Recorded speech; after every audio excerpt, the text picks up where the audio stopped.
Well, hello everyone. This is, I think, video number 3 in our series on the book of Matthew.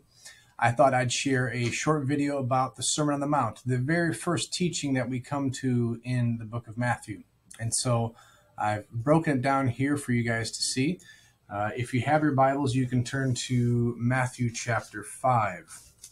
Sermon on the Mount is one of the most famous sermons that Jesus gave, and probably the longest. Covers 3 chapters, chapters 5, 6, and 7. And if we were looking for a theme for this whole entire sermon, I think you'd find it in chapter 6, verse 8, where he says, "Therefore, don't be like them. Don't be like the world. Don't even be like the religious people in the world." All the examples that you've seen before you, his audience that he's talking to, the religious people they were looking up to would be the scribes and the Pharisees, and what they did and how they dressed and how they acted and all that. And he's saying all of that, don't be like them. Be like this instead. So it starts off with the Beatitudes, Matthew chapter 5, going from verse 1 to verse 12 is what we call the Beatitudes. Blessed are the poor in spirit. Blessed are those who mourn. Blessed are those who are gentle, who hunger and thirst for righteousness. Verse 7, blessed are the merciful, the poor in heart, the peacemakers, and the persecuted. When we look at this, blessed would be spiritually blessed, not happy, but satisfied. Spiritually satisfied are those that exhibit this type. And the first 4 deal with our relationship with God. Poor in spirit, mourning for our sin, gentle, and hungering and thirsting for righteousness, for a relationship with God. And then the next 4 would be our interactions between one another. Being merciful, being pure in heart, being a peacemaker, not a troublemaker, and how we respond to being persecuted by this world that we live in. And so he says, if you exhibit these things, there are blessings that follow with that. You'll be comforted, you will be satisfied, you'll receive mercy, you will see God, you'll be called sons of God, and there will be a reward for you on account of doing all this. Not so that we would do it, but us going through it, God says he takes notice and rewards. So that would be the Beatitudes. The next section would be what we're actually supposed to be like. And this is salt and light on the earth, in the world. Verse 13, you are the salt of the earth. Verse 14, you are the light of the world. A term in which he gives to himself and to us, his followers, the light of the world. And the purpose of this light is not to be hidden, but it is to be actually not put off in a corner and still being lit, but actually elevated on a lampstand so it can shine the furthest and the brightest.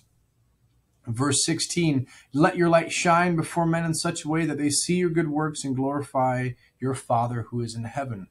There's a reason that God has us in the specific places we are at, whether that be school or work, even family. God has a desire for us to be that light to that particular place for that season of time. And so wherever he places us, that is our call to be light and to be salt in the world. So that's what Christians are supposed to be like. The next section, which is the majority of the sermon, is actually him saying, but also don't be like this. Don't be like that you actually see out in the world or even in the religious world. So the first part is, don't be like the religious teachers of the law. God's law was meant to change the heart and to go below the surface, not just on the outside. So chapter 5, verse 20 says this, but I say to you that unless your righteousness surpasses that of the scribes and the Pharisees, you will not enter the kingdom. Now, the scribes and Pharisees were very religious, and they wanted to make sure that you knew that they were very religious. In the way they studied, in the way that they talked, the way they acted, the way that they dressed, you knew right off the bat that was the most religious person in the room. But Jesus says, unless your righteousness goes beyond that, not So what he was saying is that it's got to go deeper. It's got to go deeper than just the outside. It's got to go deeper than your Christian t-shirt. It's got to go into your heart. It's got to go below the surface. And so he takes the time to show that. In verses 21 and beyond, he's talking about this is the way that they interpreted the law, but it's actually meant to go further. It was meant to go into your heart. So you've heard it said, don't murder. Good, you didn't murder. But what about hate? That's the root cause. You need to look at that. That's what Jesus can do. He can change the heart of someone. Verse 27, adultery. Do not commit adultery. But Jesus says, well, the intent of that was actually to change your heart. Don't even lust after someone.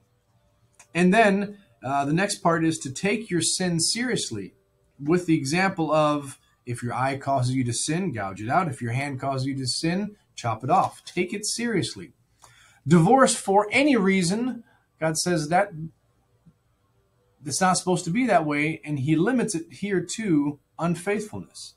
The fourth one, making promises and vows. I promise to do that on my mother's grave. I promise that that'll be done.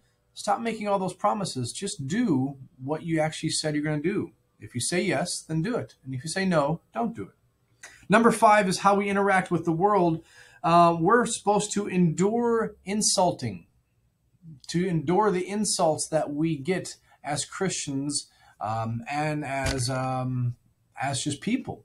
And we're supposed to, in turn, respond with generosity. This is where you were to go the extra mile, and if someone asks to borrow, you let them borrow something from you. Last was a debate of the day. Their idea was you're just supposed to love your neighbor, but you're allowed to hate your enemy. And so you can make your neighbor pool as small as you want, and you felt okay with just loving these people. But Jesus says, and he says elsewhere with the parable of the Good Samaritan, you're to love even your enemy, and everyone is your neighbor. Then he goes on to say, okay, and also don't be like the Pharisees. They practiced their religion in front of everybody to be noticed by them. They do it in how they give. Look at me, I'm giving over here. They do this in how they stand up and pray in front of everybody in hopes that they would be recognized for how well they can pray. And how they fast, and how sad their face is, and they want you to know, I'm very religious today. I'm fasting. I can't eat food. He says, if you do that for the wrong reason, if you do it for man, you don't get any reward for this. But if you do it for your Father in heaven, he sees it. Jesus then goes on to talk about wealth and how we should be storing up for ourselves treasures in heaven and not focused on the things that so easily disappear in our lives. Also, worry. We are not to be worried about all the different things that the world is worrying about, because we belong to Christ and we believe that he can take care of us. And if we seek first God, he's promised to give us all these other things that he knows we already need. And then the last one is judging others, like a hypocrite, pointing out the sins of somebody else and then not even recognizing that you have sin in your life as well. He then goes on to chapter 7, verse 6. Do not give what is holy to dogs. Do not throw your pearl before swine. What he's saying here is that there's a time in which salvation is offered. But if you keep rejecting it, if you keep rejecting God, the offer is not going to keep going. And for these scribes and Pharisees, they were in danger of God is presenting salvation to them, but they were the ones that were resistant in this sermon because they're present while Jesus is preaching this. And to wrap up his sermon, as most good sermons do, there's a response that he wants from the audience. And so he encourages them in chapter 7, verse 7 to pray. He encourages them to pray to God. He says, ask, seek, and knock, because your heavenly Father will answer. He says, if you, being evil, know how to give good gifts to your children, how much more your Father who is in heaven? Is he going to withhold anything good from you? And the answer is no. He's not. He then encourages them to enter the narrow way, the narrow gate that only a few go to, because that leads to life, but the wide gate leads to destruction. Then he cautions them about the false prophets, perhaps these same scribes and Pharisees. Be careful with them, but it'll be obvious to you who they are because you can judge their fruit. You'll know them by their fruit, by observing their life to see if this fruit actually flows out there. And he says this, many in chapter 7, verse 22, which is a very sad statement. I pray that this would never be said to any of us on that day. Many will say to me that day, Lord, Lord, did we not prophesy in your name, and in your name cast out demons, and in your name perform many miracles? And we could add other things. Lord, didn't I go on a missions trip for you? Didn't I go to camp? Didn't I go to youth group? It's not that. It's the change of the heart. And he responds to these people, then I will declare to them, I never knew you. Depart from me, you who ongoing practice lawlessness. And then the culmination of this whole message, he wants to bring it to a conclusion, to a close, and he asks for a response to his audience, much like a pastor would today, maybe with an altar call or something. And he does it in the form of a parable, which he loves to share parables. The parable of the house built on the sand or upon the rock, the foundations. And it's interesting that both of these, they both hear, they both heard, but the one who builds his house upon the rock, he does something. He acts upon it. He acts wisely upon that. And so that's the response that we need to take as believers. As we hear and read all this, that we would actually do something with it. We would respond to it. So I hope this helps you navigate through the Sermon on the Mount. It's a great sermon. I hope that you enjoy reading it. I'll talk to you guys later.